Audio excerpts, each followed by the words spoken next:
Hello दोस्तों, कैसे हो आप सब। Welcome to my YouTube channel. दोस्तों 20/9/2018 को जो आरआरबी ग्रुप डी का एग्ज़ाम हुआ था फर्स्ट शिफ्ट का, उसका हम लोग अभी सारे क्वेश्चन करने वाले हैं साइंस का। और ये जो है पार्ट 7 होगा इस सीरीज़ का। जो साइंस का जो सीरीज़ हम लोग लेके चल रहे हैं उसका ये पार्ट 7 है।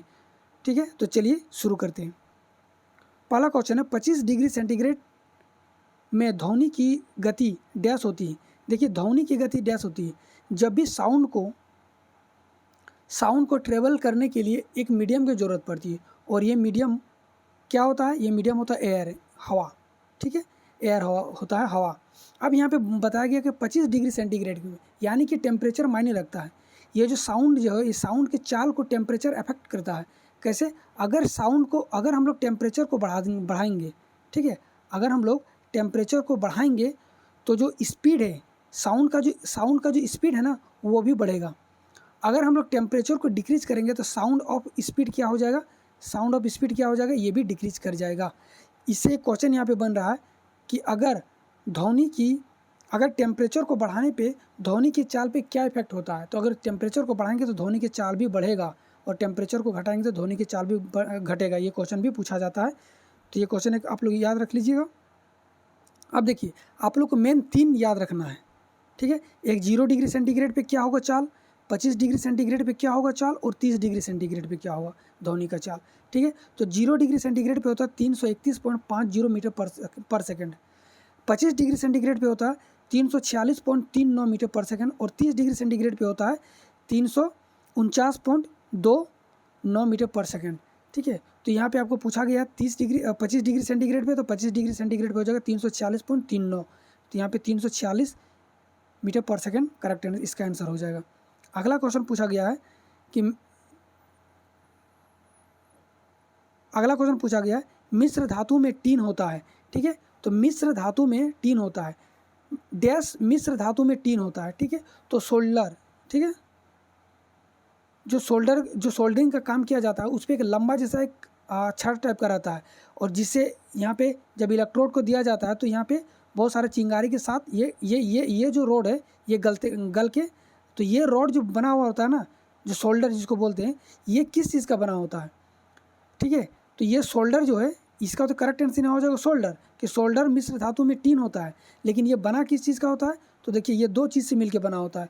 एक तो होता है टीन, ठीक है, टीन जिसको हम लोग बोलते हैं स्टेनम, SN, ठीक है, स्टेनम।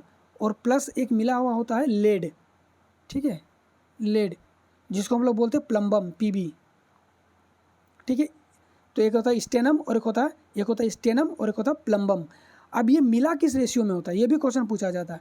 तो स्टीन जो होता है ना, ये 63% होता है। और स्टेनम कितना होता है, यानी कि माफ कीजिएगा, लेड कितना होता है, प्लम्बम कितना होता है, तो प्लम्बम होता है 37%। ठीक है, और इसी के मिक्सर को हम लोग क्या बोलते हैं? सोल्डर बोलते हैं। ठीक है, और यही पूछा गया है कि डैश मिश्र धातु में टीन होता है, तो टीन किस मिश्र धातु में होता है? तो सोल्डर। ये सब जो दिया गया उसमें से कौन सा होगा? सोल्डर में होगा। ठीक है, चलिए अगला क्वेश्चन चलते। 520 ग्राम पानी में 45 ग्राम नमक, इसको थोड़ा जूम करने दीजिए पहले। ठीक है, देखिए 520 ग्राम पानी में 45 ग्राम नमक को मिलाकर 1 बिलियन तैयार किया जाता है। ठीक है, द्रव्यमान सांद्रता के संदर्भ में द्रव्यमान प्रतिशत की गणना करें। देखिए, इसके लिए ना आप लोग को एक फॉर्मूला याद रख लीजिए। क्या होता है? मास ऑफ, यहाँ पे आप लोग को लिखना पड़ेगा, लिख दे रहे हैं फॉर्मूला, मास ऑफ सोल्यूट, यानी कि जिसको मिलाया गया है। ठीक है, सॉल्यूट का मतलब होता है कि 1 गिलास आप पानी लीजिए, आप पानी में अगर आपको शरबत बनाना है तो उसमें चीनी डालते, तो जो चीनी डाला, जितना ग्राम चीनी डाला, तो वो जो चीनी है उसको बोलेंगे सॉल्वेंट या सॉल्यूट, जो घुल जाता है। ठीक है, divided by mass of solution,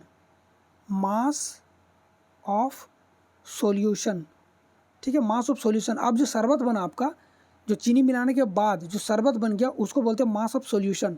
ठीक है, तो इसको आप याद रख लें, mass of solute divided by mass of solution, इसको आप लोग लिख लीजिए कहीं पे। ठीक है, अब देखिए यहाँ पे क्या होता है, तो यहाँ पे सोल्यूट जो होता है, सोल्यूट कितना है, तो 45 ग्राम नमक मिलाया गया है। तो 45 ग्राम नमक मिलाया गया है कितना में, तो सॉल्यूशन क्या हो जाएगा 520 ग्राम और प्लस 45 ग्राम, तो 520 ग्राम और प्लस 45 ग्राम, और ये हमको देना किस में आंसर, परसेंटेज में देना है, इंटू 100। अब बस इसको सॉल्व करने से आपका आंसर आ जाएगा। तो आप देखिए इसको सॉल्व कीजिए, तो 45, तो यहाँ तो ऊपर में आ जाएगा 5, तो ये आ जाएगा आपका 45 डिवाइडेड बाई, ये आ जाएगा 5 और 4 और 2 6, और यहाँ हो जाएगा 5 मल्टीप्लाई बाय 100। अब आप जब इसको काटिएगा पूरा, तो इसको आज आंसर आ जाएगा वो 7.96% आ जाएगा। अब इसको 5 से काटिए ना, 5 से काटिएगा तो 9 आ जाएगा, और इसको 5 से काटेंगे तो 5 एकम 5, 5 एकम 5 और 5 तिया 15। अब 900/313 कर देने से आपको 7.96% आ जाएगा। चलिए अगला क्वेश्चन चलते हैं। निम्नलिखित में से किस प्रकार के प्रजनन से अधिक विविधता, ये पिछले क्लास में ही बताए थे कि अधिक विविधता किस में आता है, लैंगिक प्रजनन में, सेक्सुअल रिप्रोडक्शन में आता है।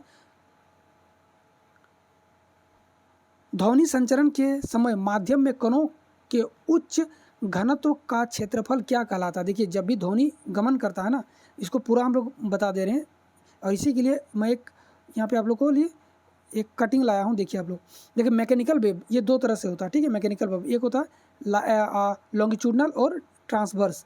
लॉन्गिट्यूडनल ये फिर अनुदैर्ध्य तरंग, और ट्रांसवर्स यानी कि अनुप्रस्थ तरंग। लॉन्गिट्यूडनल वेव होता है साउंड वेव, और ये होता है लाइट वेव, ठीक है।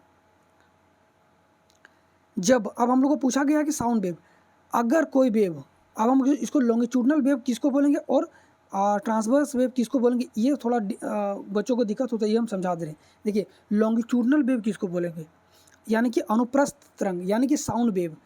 जब जो वेव का जो जिस और वेव का डायरेक्शन और वेव के जो कण का डायरेक्शन होता है, वेव का डायरेक्शन और वेव के कण का जो डायरेक्शन होता है ना, अगर पैरेलल होगा, अगर दोनों पैरेलल होगा, वेव का डायरेक्शन और कण का डायरेक्शन अगर दोनों पैरेलल होगा, तो उसे कहा जाता है लॉन्गिट्यूडनल वेव। और अगर ट्रांसवर्स वेव में क्या होगा कि जिस ओर, यानी कि जिसमें लाइट वेव की हम बात कर रहे हैं, लाइट वेव में क्या होगा, अगर वेव का डायरेक्शन इस है तो इसका पार्टिकल का डायरेक्शन इसके 90 डिग्री यानी कि परपेंडिकुलर होगा, ठीक है। अब इसको डिटेल में समझते हैं थोड़ा। देखिए मैंने कहा कि वेव का डायरेक्शन और लॉन्गिट्यूडनल वेव में वेव का डायरेक्शन और पार्टिकल का डायरेक्शन दोनों एक ही डायरेक्शन में होता है। यानी कि ये देखिए, ये मान लीजिए बहुत सारा पार्टिकल्स हैं, ठीक है, और ये पार्टिकल्स, यहाँ पे एक स्पीकर लगा हुआ है, ठीक है, एक स्पीकर लगा हुआ है। जैसे ये स्पीकर को साउंड हम लोग मतलब साउंड करते हैं, इसमें साउंड देते हैं, तो क्या होगा, ये इस तरह से जाता है। ये जो पार्टिकल है ना, ये पार्टिकल रहेगा, जब स्टार्टिंग होगा तो ये पूरा, अभी इसका घनत्व तो बहुत ज़्यादा होगा यहाँ पे, और फिर थोड़ा देर बाद ये बहुत दूर दूर में आ जाएगा, फिर कम हो जाएगा, फिर एक साथ आ जाएगा। यानी कि क्या होगा कि पहले स्टेप में देख रहे हैं कि हम इस तरह से आपको बनाते हैं, इसको समझाने के लिए। देखिए थोड़ा सा ये साउंड है, ठीक है, ये पहले जो इसका घनत्व होगा ना, डेंसिटी, ये इस तरह से होगा, बहुत ही कम होगा, मतलब बहुत घनत्व होगा। अब उसके बाद क्या होगा, ये बढ़ जाएगा, फिर क्या होगा कि ये कम हो जाएगा, इस तरह से, मतलब एक साथ पूरा ज़्यादा घनत्व इसका बढ़ जाएगा, फिर क्या होगा, ये कम हो जाएगा। और देखिए वेव का डायरेक्शन ये है, और पार्टिकल का भी डायरेक्शन इसी डायरेक्शन में जाता है, तो इसी को बोलते हैं लॉन्गिट्यूडनल वेव। इसमें दो तरह का पूछा गया है कि जहाँ पे क्वेश्चन पूछा कि जहाँ पे जो ये जो पार्टिकल है इसका घनत्व ज़्यादा होता है, इसको क्या बोला जाता है, तो इसको बोला जाता है इसी को बोला जाता है डेंस मीडियम, और इसको बोला जाता है रेयर। तो देखिए इसको बोला जाता है रेयर फ्रैक्शन, जो कम होता है, और जो बहुत ज़्यादा होता है, जहाँ पे ज़्यादा होता है उसको बोला जाता है कंप्रेशन, और यहाँ पे आपको संपीड़न, ठीक है, कंप्रेशन, और इसी को बोला जाता है हिंदी में संपीड़न बोला जाता है, ठीक है। तो ये जो था, जहाँ पे बहुत ही ज़्यादा घनत्व था, इसको बोला जाता है क्या, संपीड़न, यानी कि कंप्रेशन। और जहाँ पे बहुत दूर दूर में था वेव कण इसका, ये क्या था, ये था रेयर फ्रैक्शन। तो यहाँ पे और अच्छा से समझते हम लोग। यहाँ पे देखिए जरा, इसको देखिए, ये देखिए, इसको जूम कर दे रहे हैं, ये साउंड वेव है। साउंड वेव में क्या होता है कि जब पार्टिकल गमन करता है, इस ओर जाता है, इसी डायरेक्शन में जा रहा है, तो क्या होता है, यहाँ एक देखिए पूरा कंप्रेस्ड है, इसी को बोलते हैं कंप्रेशन। और ये देखिए दूर दूर में, इसको बोला जाता है रेयर फ्रैक्शन, ठीक है। तो साउंड वेव इस तरह से गति करता है। तो आपका आंसर क्या हो जाएगा, कंप्रेशन, यानी कि संपीड़न। कंप्रेशन का हिंदी देख लीजिए क्या है, संपीड़न। तो ये इसका संपीड़न हो जाएगा, ठीक है। और रेयर फ्रैक्शन यानी कि बिरलन इसको बोला जाता है, शायद रेयर फ्रैक्शन को बिरलन बोला जाता है, ठीक है। अब अगर लाइट वेव में हम लोग देखते हैं ट्रांसवर्स वेव में, तो ट्रांसवर्स वेव में क्या होता है कि जिस ओर वेव का डायरेक्शन होता है ना उसके परपेंडिकुलर, अगर वेव का डायरेक्शन इस ओर है तो इसके परपेंडिकुलर में पार्टिकल का डायरेक्शन होता है। जैसे कि यहाँ पे देखते हैं ये एक वेव है, इस डायरेक्शन में जा रहा है, ठीक है, इस डायरेक्शन में एक वेव को जा रहा है और इसका पार्टिकल एक यहाँ पे है, ठीक है। अब अगले बार जब पार्टिकल होगा ये नीचे हो जाएगा इस जगह पे, ठीक है। अब फिर से ये पार्टिकल ऊपर हो जाएगा और फिर से ये नीचे, फिर से ये ऊपर, फिर से ये नीचे, यानी कि ये इस डायरेक्शन में कभी ऊपर और कभी नीचे, ये इस डायरेक्शन में आगे पीछे होते रहेगा, ठीक है। इसके बगल वाला भी इस तरह होगा ये, लेकिन ये जो पार्टिकल है ये एक ही जगह पे, ये बस सिर्फ ऊपर और नीचे होगा, जबकि इसका जो वेव का जो डायरेक्शन है ये इस डायरेक्शन में रहेगा, ठीक है। और इस तरह से ये क्या बना लेता है, ये इस तरह से चलता है एक वेव लाइक, ठीक है। तो इसे बोला जाता है लाइट वेव, और लाइट वेव को इस तरह चलता है जिसको हम लोग बोलते हैं ट्रांसवर्स वेव, ठीक है। और इसके अब इसमें जहाँ पे जब पार्टिकल ऊपर में रहता है यहाँ पे इस जगह पे, तो इसको बोला जाता है क्रस्ट यानी कि सुरंग, और जब नीचे में आ जाता है तो इसको बोला जाता है गर्त यानी कि ट्रफ। आई होप कि ये आप लोग अच्छे से समझ गए होंगे। चलिए आगे चलते हैं। पूछा गया है कि 2 एम्पियर विद्युत धारा को 5 ओम के रेसिस्टेंस में रखा जाता है। तो सबसे पहले हमने बताया था कि गिवन को लिखा करो, ठीक है। तो चलिए गिवन को लिखा है, तो 2 एम्पियर यानी कि करंट बराबर मेरे पास कितना दे रखा है 2 एम्पियर। और आप लोग और एक चीज़ नोटिस कीजिएगा, इसका एसआई यूनिट में दिया है कि नहीं, अगर नहीं दिया रहेगा तो सबसे पहले एसआई यूनिट में चेंज कीजिएगा। देखिए एम्पियर एसआई यूनिट में दे रखा है, ठीक है। तो करंट कितना दे रखा है 2 एम्पियर, ठीक है। उसके बाद 5 ओम के प्रतिरोध यानी कि रेसिस्टेंस दे रखा है मेरे पास कितना 5 ओम, ये भी एसआई यूनिट में दे रखा है। प्रतिरोध, प्रत्येक प्रतिरोध से 1 मिनट में प्रवाहित होने वाली आवेश क्या होगा, ठीक है। 1 मिनट में यानी कि टाइम दे रखा है कितना मेरे पास 1 मिनट। अब मिनट एसआई यूनिट में नहीं तो इसको सेकंड में करने के लिए 60 सेकंड, ठीक है, 60 सेकंड हो गया। प्रवाहित होने वाले आवेश क्या है, यानी कि यहाँ पे पूछ दिया है Q बराबर क्या होगा, यानी कि चार्ज, आवेश मतलब होता है चार्ज, और चार्ज बराबर क्या होगा, ठीक है। तो हम लोग एक फॉर्मूला जानते हैं क्या, कि करंट बराबर होता है चार्ज बटे चार्ज। जो करंट को किसको बोलेंगे, पर यूनिट 1 सेकंड में जितना चार्ज फ्लो होता है उसे ही करंट बोला जाता है। 1 सेकंड में जितना चार्ज फ्लो होगा उसे करंट कहा जाता है, ठीक है। तो अब देखिए 1 सेकंड में जितना चार्ज फ्लो होता है, तो देखिए यहाँ पे हमको पूछा गया है चार्ज ही पूछा गया है। तो अगर हम लोग टाइम को इस ओर ले आएंगे तो चार्ज बराबर क्या हो जाएगा, तो Q बराबर क्या हो जाएगा, Q बराबर हो जाएगा I इंटू टी, और I का वैल्यू कितना दे रखा है 2 एम्पियर, और T का वैल्यू कितना दे रखा है 60 दूगनी 120 और 120 कूलम, ये आपका करेक्ट आंसर हो जाएगा। अब आप कहेंगे कि अगर ये 120 कूलम है तो यहाँ पे R का क्या काम है, तो R जो है ना ये आप लोग को दिमाग ख़राब करने के लिए दे रखा है, इसका कोई रोल नहीं इसमें, ठीक है। आप लोग को सिर्फ फंसाने के लिए एग्जाम में दे रखा है कि आप लोग इसमें फंस के रह जाएँ। तो ये R का यहाँ पे कोई रोल नहीं, I बराबर होता है Q बटे T, और इसी से आपका बन जाएगा 60 दूगनी 120 कूलम, इसका आंसर हो जाएगा। यदि एक कार 2000 जूल ऊर्जा का प्रयोग करती है और इसका उत्पादन 500 जूल है तो कार की क्षमता क्या होगा। देखिए ये मैथ का क्वेश्चन, बिल्कुल ये मैथ का क्वेश्चन दे रखा है, यानी कि मैथ का ही क्वेश्चन इस तरह से होता है, ये परसेंटेज का क्वेश्चन है मैथ में। देखिए पूछा क्या गया है कि एक कार 2000 जूल ऊर्जा का उपयोग करती है, ठीक है, इसका उत्पादन 500 जूल होता है। 500 जूल का उत्पादन होता है कितना में, तो 2000 में, और मल्टीप्लाई बाय 100, ये तो पूछा गया 10 10 10 10 10 10 10, 5 दूगनी 10 और 5 पचे 25%, करेक्ट आंसर इसका हो जाएगा 25%, ठीक है। आगे चलते हैं। यदि कार्य का मान धनात्मक हो तो जिस निकाय का कार्य होता है उसका क्या, उसमें एनर्जी आ जाता है, उसमें एनर्जी बढ़ जाता है। जैसे कि हम पिछले क्लास में बताए थे कि अगर कोई यहाँ पे वस्तु है उसमें फोर्स इस डायरेक्शन में लग रहा है, ठीक है, और अगर ये डिस्प्लेस भी इस डायरेक्शन में हो रहा है, ठीक है, इसी डायरेक्शन में फोर्स लगा रहे हैं, एफ को इस डायरेक्शन में लगा रहे हैं और डिस्प्लेस भी इस डायरेक्शन में ही हो रहा है, ठीक है, डिस्प्लेस भी इसी डायरेक्शन में हो रहा है। तो क्या हो रहा है, इसका जो ऊर्जा, इसका ऊर्जा में क्या हो रहा है, वृद्धि हो रहा है, एनर्जी आ रहा है, ऊर्जा में वृद्धि हो रहा है, तो इसको क्या बोलेंगे कि इसकी ऊर्जा में वृद्धि हो रहा है पॉजिटिव के लिए, ठीक है। निम्न में से कौन सी गुरुत्वीय स्थिरांक जी, यानी कि कैपिटल जी का यहाँ बात किया है, एक है स्मॉल जी, यह तो कैपिटल जी का मान कितना होता है 9.8 मीटर पर सेकेंड स्क्वायर, ठीक है। यह होता है स्मॉल जी का, और इस जी का मान पूछा कि इसका जो गुरुत्वीय स्थिरांक जी की एक इकाई है, ठीक है। तो इसका इकाई क्या है, नहीं कि ऐसा यूनिट पूछा है इसका, यानी कि इसका मान पूछ दिया जी का, ठीक है। तो चलिए पहले जी के बारे में हम लोग कुछ जान लेते हैं, ठीक है। जी क्या है, जी जो है ना, इसी को बोला जाता है यूनिवर्सल ग्रेविटेशनल कांस्टेंट, ठीक है। यूनिवर्सल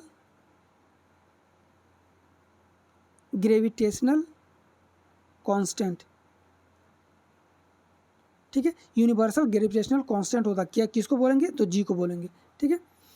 चलिए, और जी, ये जो जी है कैपिटल जी, अब यहाँ से हम लोग समझते हैं कैपिटल जी का वैल्यू कितना होता है। देखिए ये कई बार अभी आगे जो हम लोग करवाएंगे तो उसमें आपको पता चल जाएगा कि ये जी का वैल्यू कितना बार पूछा गया है, ठीक है। 2 से 3 बार इसका सिर्फ 2018 के ग्रुप डी में पूछ दिया है, तो पूछा गया है कि इस जी का वैल्यू कितना होता है। तो इसका वैल्यू होता है 6.67 × 10⁻⁻11 न्यूटन मीटर स्क्वायर पर केजी स्क्वायर होता है इसका, ठीक है। तो इसका ऐसा यूनिट क्या हो जाएगा, न्यूटन मीटर स्क्वायर पर केजी स्क्वायर हो जाएगा, ठीक है। अगर सीजीएस में इसको देखेंगे तो 9 सेंटीमीटर स्क्वायर पर ग्राम स्क्वायर हो जाएगा, सिर्फ उसको सीजीएस में चेंज कर दिए हैं, ठीक है। डायमेंशनल ऑफ जी, अब जी का डायमेंशनल कैसे निकालेंगे, ठीक है। तो जी का डायमेंशनल निकालने के लिए सबसे पहले हम लोग इसको तोड़ते हैं, ठीक है। आइए हम लोग इस न्यूटन मीटर स्क्वायर पर केजी स्क्वायर को क्या लिख सकते हैं, न्यूटन मीटर स्क्वायर पर केजी स्क्वायर को क्या लिख सकते हैं, न्यूटन क्या होता है, तो न्यूटन फोर्स इक्वल टू क्या होता है, फोर्स का ही यूनिट होता है न्यूटन, और फोर्स बराबर क्या होता है, मास इंटू एक्सेलरेशन होता है, तो मास को हम लोग क्या लिख सकते हैं, केजी, और एक्सेलरेशन को क्या लिख सकते हैं, मीटर पर सेकेंड स्क्वायर। तो केजी मीटर पर सेकेंड स्क्वायर, तो यहीं पे लिखा गया ये केजी मीटर पर सेकेंड स्क्वायर, यहाँ पे देखिए केजी मीटर पर सेकेंड स्क्वायर, और मीटर पर स्क्वायर पहले से, मीटर स्क्वायर पहले से है, ठीक है, और डिवाइडेड बाई केजी ये पहले से है। तो सिर्फ हम लोग क्या किए, एफ को तोड़े हैं, यानी कि न्यूटन को तोड़े हैं, ठीक है। सिर्फ अगर न्यूटन को तोड़ेंगे, न्यूटन बराबर क्या, force into displacement, force Newton बराबर क्या होता है, यानी कि फोर्स बराबर मास इंटू एक्सेलरेशन, तो मास को हम लोग लिखते हैं केजी से, और एक्सेलरेशन को लिखते हैं मीटर पर सेकेंड स्क्वायर से, और मीटर स्क्वायर पहले से था और केजी स्क्वायर पहले से था, ठीक है। इतना आ गया। अब यहाँ से देखिए इस केजी से ये जो केजी यहाँ पे 2 है, इससे 1 केजी उड़ जाएगा, ठीक है। तो यहाँ से 1 केजी से 1 केजी खत्म कर दिए यहाँ पे, तो खत्म करेंगे तो कितना बचेगा, मीटर का क्यूब बच जाएगा और केजी सेकेंड स्क्वायर बच जाएगा, मीटर का क्यूब और केजी सेकेंड स्क्वायर बच जाएगा। अब इसको अगर तोड़ेंगे तो मीटर, सबसे पहले हम लोग क्या लिखते हैं, फॉर्मेट क्या होता है लिखने का, डायमेंशनल फार्मूला के लिए, डायमेंशनल फार्मूला का फॉर्मेट क्या होता है, ये होता है एम, एल और टी में हम लोग लिखते हैं, ठीक है। ये लिखते हैं केजी के लिए, मतलब मास के लिए, ये लिखते हैं लेंथ के लिए, और ये लिखते हैं टाइम के लिए। तो सबसे पहले हम लोग लिखेंगे मास के लिए, तो मास यहाँ पे दे रखा है केजी, और लेकिन नीचे में दे रखा है, यानी कि ये ऊपर जाएगा तो क्या हो जाएगा, -1 हो जाएगा, m-1 हो जाएगा, ठीक है। अब हम लोग लिखते हैं लेंथ के लिए क्या लिखते हैं, मीटर का, तो मीटर का क्यूब दे रखा है, यानी कि एल का क्यूब हो जाएगा, और फिर दे रखा है टाइम, और टाइम की क्या नीचे में, तो सेकंड के स्क्वायर यानी कि -2 हो जाएगा, तो m का -1, एल के में 3 हो जाएगा, और टी में -2 हो जाएगा। तो ये इसका डायमेंशनल फार्मूला हो जाएगा, ठीक है। ये रहा इसका डायमेंशनल फार्मूला यहाँ पे, ठीक है। तो और आप लोग से पूछा क्या गया था, आप लोग से पूछा सिर्फ इसकी यूनिट पूछा गया था, तो ये होता है न्यूटन मीटर स्क्वायर पर केजी स्क्वायर। अभी हम लोगों ने पढ़े थे न्यूटन मीटर स्क्वायर पर केजी स्क्वायर, ठीक है। ये देखिए न्यूटन मीटर स्क्वायर पर केजी स्क्वायर। अगर डायमेंशनल फार्मूला पूछे तो आप लोग का डायमेंशनल फार्मूला ये हो जाएगा। देखिए अब इसको देखिए, डिस्कवर किसके, ये जो जी है यूनिवर्सल गैस कांस्टेंट, इसको डिस्कवर किसने किया था, डिस्कवर किया था न्यूटन ने, ठीक है, और हेनरी कैवेंडिश ने, ठीक है। न्यूटन ने इसका डिस्कवर किया था, तो discovery of G by Newton. Henry Cavendish ने जी का मान दिया था, जी का जो दिया गया था ना, वो मान दिया गया था, और जी का मान कितना होता, और जी का मान होता 6.67 × 10⁻⁻11 मीटर न्यूटन मीटर स्क्वायर पर केजी स्क्वायर, ये होता है जी का मान, ठीक है।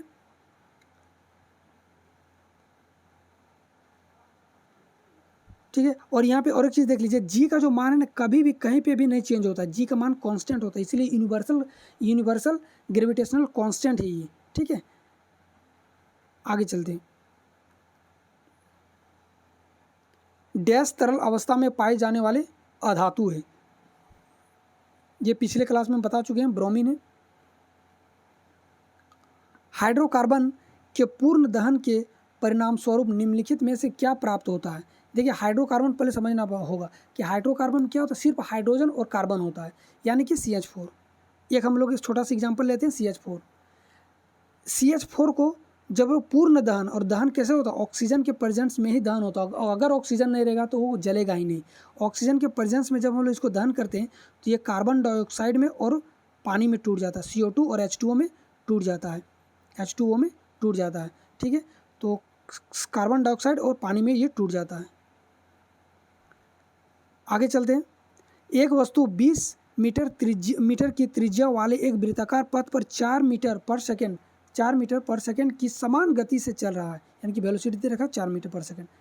इसके द्वारा चक्कर पूरा करने के लिए लिया गया समय क्या है। आप लोग मैथ में टाइम एंड डिस्टेंस पढ़ें, चाल बराबर क्या होता है, चाल बराबर होता है दूरी बटे समय, बस यही तो फॉर्मूला है इसमें, 4 बराबर दूरी बटे समय। यहाँ पे क्या बोला गया है कि एक वृत्ताकार पाथ है जिसका रेडियस दे रखा कितना, रेडियस कितना था, 20 मीटर त्रिज्या वाला, तो इसका दे रखा 20 मीटर, ठीक है, रेडियस दे रखा 20 मीटर, और वेलोसिटी कितना दे रखा 4 मीटर पर सेकेंड, ठीक है, वेलोसिटी दे रखा 4 मीटर पर सेकेंड। और ये अब इसके लिए सबसे पहले चाल होता है, चाल बराबर दूरी, तो हमको दूरी निकालना पड़ेगा। दूरी निकालने के लिए क्या करेंगे, देखिए कोई अगर वस्तु यहाँ से चल रहा है और फिर से वृत्ताकार पथ में घूमने के लिए फिर से यहीं पे आ रहा है, यानी कि ये कितना डिस्टेंस तय किया, यहाँ से लेकर के यहाँ तक का डिस्टेंस तय किया।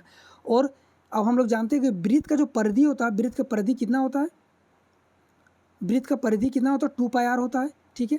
तो वृत्त का परिधि बराबर होता है 2πr, और यही इसका क्या हो जाएगा, डिस्टेंस हो जाएगा, कितना दूरी तय किया। तो 2π का वैल्यू यहाँ पे रखा गया सेम, इसके लिए हम लोग पाई को तोड़ेंगे नहीं। आर के वैल्यू दे रखा 20 मीटर, यानी कि 20 दूगनी 40 पाई हम लिख सकते हैं इसको, 40 पाई। अब हम लोग जो इसका जो दूरी लिखेंगे, अब सिर्फ हम लोग 40 पाई लिखेंगे दूरी को, ठीक है।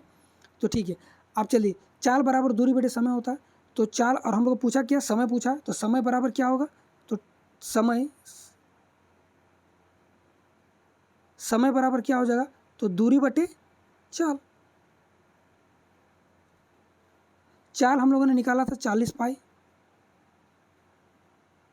अब माफ कीजिएगा, चाल यहाँ पे कितना देखा, 4 मीटर पर सेकंड दे रखा है, थोड़ा सा मिस्टेक कर दी। दूरी दे रखा है कितना, 40 पाई, और चाल दे रखा है मेरे पास 4, ठीक है। तो 4 से इसको काटेंगे तो कितना आ जाएगा, 10 पाई, और यही आपके आंसर में दे रखा है 10 पाई। ये सेकंड का, या मतलब सेकंड को डिनोट कर रहा है, ठीक है। आगे चलते हैं। स्क्लेरेनकाइमा में कोशिका भित्ति डैश की बनी होती है, लिगानिन की बनी होती है, ये देखिए लिगानिन की बनी होती है, ठीक है। क्यूटिन, ये हम लोगों ने पिछले क्लास में पढ़ा था, जो रेगिस्तानी पौधों में जो इसमें एक लेयर होता है, मोटी सी लेयर होता है मोम जैसी, जो कि पानी का जो इवेपोरेशन होने से रोकता है, इसी को कहा जाता है क्यूटिन, ठीक है। निम्न में से कौन सा कथन गलत है, सभी रज्जुकु कॉर्डाटा डैश है, ठीक है। तो देखिए रज्जुकु, कौन सा कथन गलत है, सभी रज्जुकु यानी कि कॉर्डाटा, सभी रज्जुकु यानी कि कॉर्डाटा। अच्छा, कॉर्डाटा होता है, कॉर्डाटा किसको बोलेंगे, कॉर्डाटा बोलेंगे जो कि कॉर्डाटा जो समूह में आता है, जितने भी होते हैं वो सब डिप्लोब्लास्टिक होते हैं। ये डिप्लोब्लास्टिक और ट्रिप्लोब्लास्टिक, ये 2 तरह का होता है, ठीक है, इसको समझते हैं, डिप्लोब्लास्टिक और एक होता है ट्रिप्लोब्लास्टिक। जब कोई जीव जंतु बनता है तो 3 लेयर्स, कुछ लेयर से बनता है, ठीक है। जैसे कि इंसान अगर 3 लेयर से बना, ये 3 लेयर से बना तो इसको बोलते हैं ट्रिप्लोब्लास्टिक। अगर 2 लेयर से बनता है तो इसको बोलते हैं डिप्लोब्लास्टिक, ठीक है।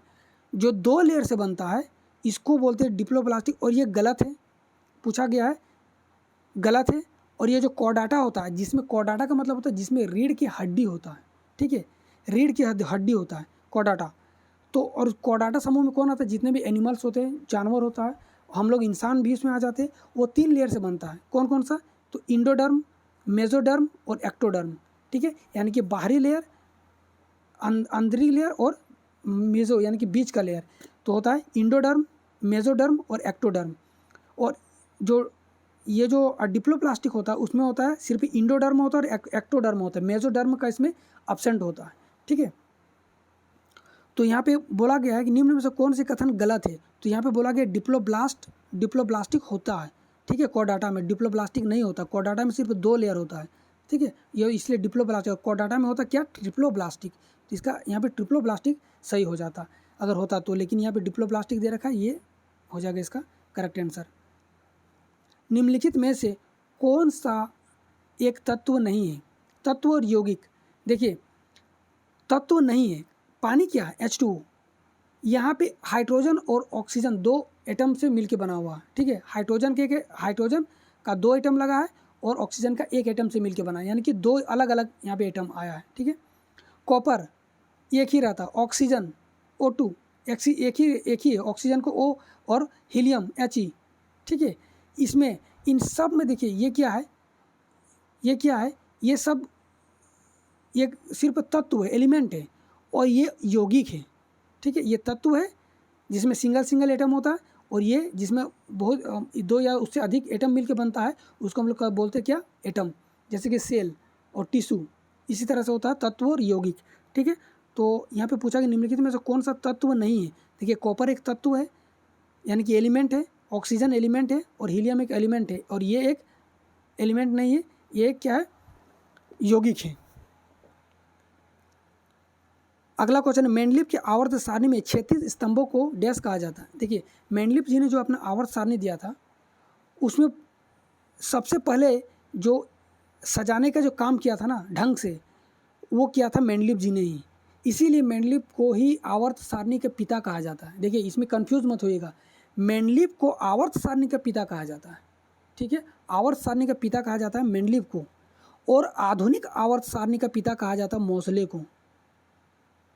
मोज़ले को कहा जाता है, ठीक है। आधुनिक आवर्त सारणी का मॉडर्न पीरियडिक टेबल मोज़ले, और आवर्त सारणी तो मेंडलीव, ठीक है। आगे देखते हैं। सबसे पहले जो है ना जितने भी आया था, या तो न्यूलैंड आया था या फिर डोबेनर आया था, इन लोगों ने क्या किया था, सिर्फ न्यूलैंड के अष्टक रो और डोबेनर के त्रियक रूल आया था, ठीक है। इसमें 8-8 के ग्रुप बनाए थे, 3-3 का ग्रुप बना के किया था। लेकिन किसी ने भी इन सब में से किसी ने भी, या इसके बाद भी बहुत सारे वैज्ञानिक आए थे, किसी ने भी नहीं ग्रुप और पीरियड में, जो पहला जो था जो ग्रुप और पीरियड में रखा था वो मेंडलीव जी ने ही रखा था। उसने क्या किया था कि ग्रुप, ये जो खड़ी रेखाएं होती है ना इस तरह से, ये जो खड़ी लाइन होती है उसको ग्रुप बोला जाता है, ग्रुप, ठीक है। और इस तरह से जो क्षैतिज लेटी हुई लाइनें होती है उसको पीरियड कहा जाता है। तो यहाँ पे बोला मेंडलीव के आवर्त सारणी में क्षैतिज, ये जो क्षैतिज लाइन है इस तरह की लेटी हुई, इसको क्या बोला जाता है, तो इसको पीरियड बोला जाता है, यानी कि आवर्त बोला जाता है। और अगर खड़ी लाइन को पूछा जाएगा कि ये खड़ी लाइन को क्या बोला जाता है, तो इसको ग्रुप बोला जाता है, ग्रुप यानी कि समूह बोला जाता है। अगर लेकिन खड़ी लाइन नहीं, यहाँ पे क्षैतिज लाइन को पूछा तो ये आवर्त हो जाएगा इसका करेक्ट आंसर। 1 kg की एक वस्तु को 10 मीटर की ऊंचाई तक उठाया गया है। ये है 1 kg की एक वस्तु, और इसको जमीन से, इसको भूमि से कितने ऊंचाई तक उठाया गया है, 10 मीटर की ऊंचाई तक उठाया गया। गुरुत्व बल द्वारा किया गया कार्य क्या। देखिए इसको समझिएगा, गुरुत्व बल द्वारा क्या, सिर्फ कार्य ने पूछा है, किया गया कार्य पूछता तो 0 हो जाता, क्योंकि यहाँ डिस्प्लेसमेंट नहीं हो रहा। लेकिन यहाँ पे पूछा कि गुरुत्व बल क्या होगा,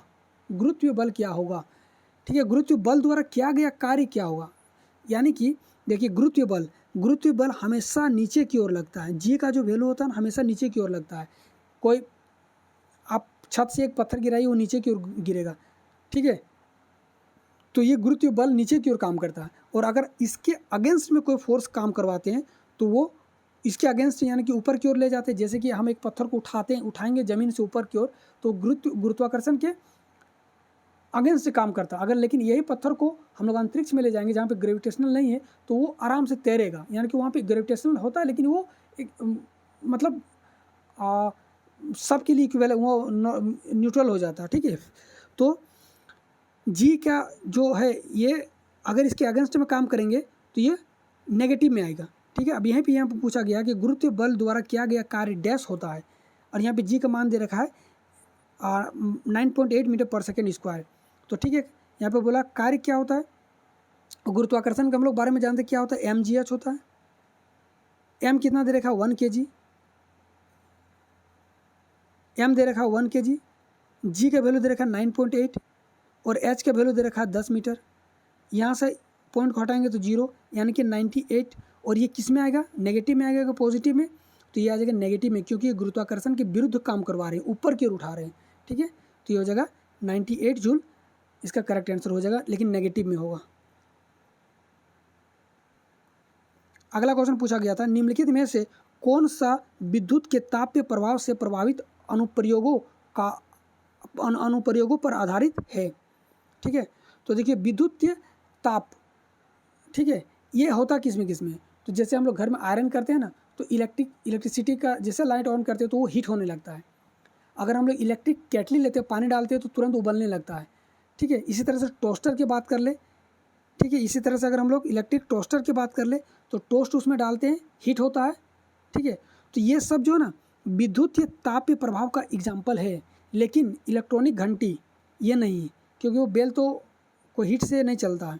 ठीक है, तो ये 3 आपका करेक्ट, ये सब तो सही था लेकिन ये गलत था, और ये गलत पूछा गया था। स्थितिज ऊर्जा, ये तो बार बार क्वेश्चन पूछा जा रहा है, mgh होता है इसका। गतिज ऊर्जा हाफ mv² होता है। लिटमस पेपर डैश से निष्क्रिय किया जाता है, ये लाइकेन से निष्क्रिय किया जाता है। ये सब इजी क्वेश्चन है।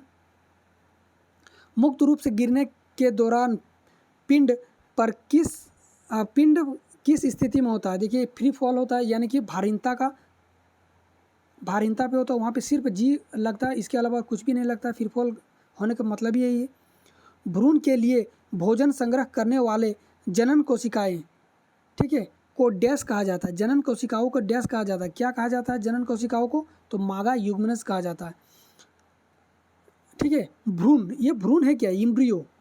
ठीक है, 3 साल के बाद, 3 साल माफ़ कीजिएगा, 3 महीने के बाद जो है ना, उसको जो एक बेबी जो गर्भ में रहता है, 3 महीने के बाद, 3 मंथ के बाद उसको गर्भ का संज्ञा दे दिया जाता है।